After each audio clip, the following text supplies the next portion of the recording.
Download करें जनमत Haryana app.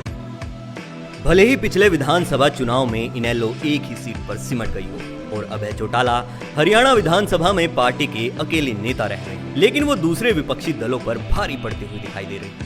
इस बार विधानसभा का मॉनसून सत्र एक दिन में ही खत्म हो गया। जितनी आक्रामकता के साथ मुद्दों को अभय चौटाला ने उठाया है, उसमें कहीं ना कहीं दूसरे विपक्षी दलों के नेता पिछड़ते हुए दिखाई दिए। 26 अगस्त को हुए विधानसभा सत्र में स्पीकर की कुर्सी पर बैठे रणवीर गंगवा से उनकी तीखी नोक झोंक दी हुई। वहीं रणवीर गंगवा, जो कभी उन्हीं की पार्टी इनेलो से राज्यसभा सांसद बने और बाद में विधायक भी चुने गए, लेकिन वक्त का ऐसा फेर हुआ कि गंगवा डिप्टी स्पीकर बन गए और वो सिर्फ विधायक बनकर रह गए। और चौधरी अभय सिंह जी, हालात कहाँ कौन मर रहा है यार? सारे ठीक ठाक बैठे हैं, सारे टेस्ट करवा करके आए। कोई ये बीमार है, हॉस्पिटल में ठीक होने लग रहे हैं।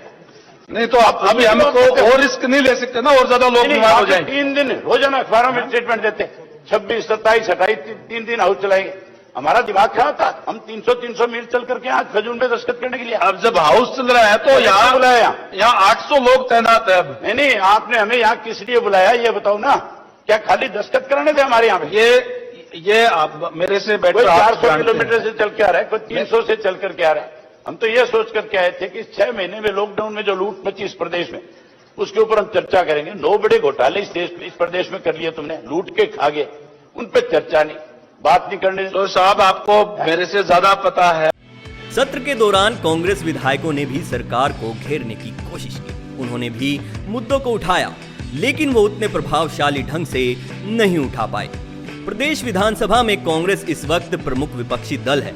उसके पास दिग्गज नेताओं की भरमार है, जितनी शायद पिछले 6 साल से सत्तारूढ़ बीजेपी के पास भी नहीं। वो दिग्गज नेता सरकार के खिलाफ मुद्दों को तो उठाते हैं और सरकार पर निशाना भी साधते रहते हैं, लेकिन सिर्फ मीडिया के सामने। जमीन पर कांग्रेस के वो दिग्गज नेता कभी कभार ही दिखाई देते हैं। नेता प्रतिपक्ष भूपेंद्र सिंह हुड्डा तो सिर्फ प्रेस कॉन्फ्रेंस के जरिए सरकार पर गरियाते रहते हैं और इसी से ही प्रमुख विपक्षी दल के नेता होने की खाना पूर्ति कर लेते हैं। प्रदेश कांग्रेस अध्यक्ष कुमारी सैलजा भी 1-2 बार ही ग्राउंड पर दिखाई दी हैं। वो भी अक्सर मीडिया के सामने ही सरकार को घेरती दिखाई देती है। कांग्रेस के कई नेता तो प्रेस कॉन्फ्रेंस करने की जहमत तक नहीं उठाते और सिर्फ ट्वीट से ही काम चला लेते हैं। हालांकि पीटीआई मुद्दे पर जरूर कांग्रेस के नेता जमीन पर दिखाई दिए। अक्सर कांग्रेस का कोई ना कोई नेता उन बर्खास्त पीटीआई टीचर्स से मिलता भी रहता था।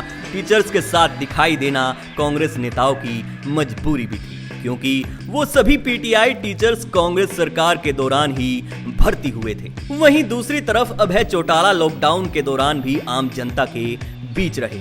जहां उस वक्त ज्यादातर नेता घरों में दुबके हुए थे, वहीं वो किसानों के मुद्दे को प्रमुखता से उठाए हुए थे। अभय किसानों के बीच जाते थे, उनके धरने में शामिल होते थे। लॉकडाउन के दौरान हुए शराब घोटाले को भी अभय ने जोरों शोरों से उठाया। मनोहर लाल पार्ट 2 सरकार के दौरान शायद ही कोई ऐसा मुद्दा रहा हो जिस पर अभय ने सरकार को ना घेरा। फिलहाल इनेलो अपने इतिहास के सबसे बुरे दौर से गुजर रही है। उसकी तरफ से अकेले अभय ने ही सारा मोर्चा संभाला हुआ है। कांग्रेस की तरह उनके पास नेताओं की फौज नहीं है। फिलहाल वो इनेलो को फिर से जिंदा करने की जी तोड़ कोशिश भी कर रहे हैं। दूसरी पार्टियों के नेताओं को इनेलो से जोड़ भी रहे हैं। इन सब के बीच इनेलो के लिए बड़ौदा का उपचुनाव बड़ा लिटमस टेस्ट साबित होने जा रहा है।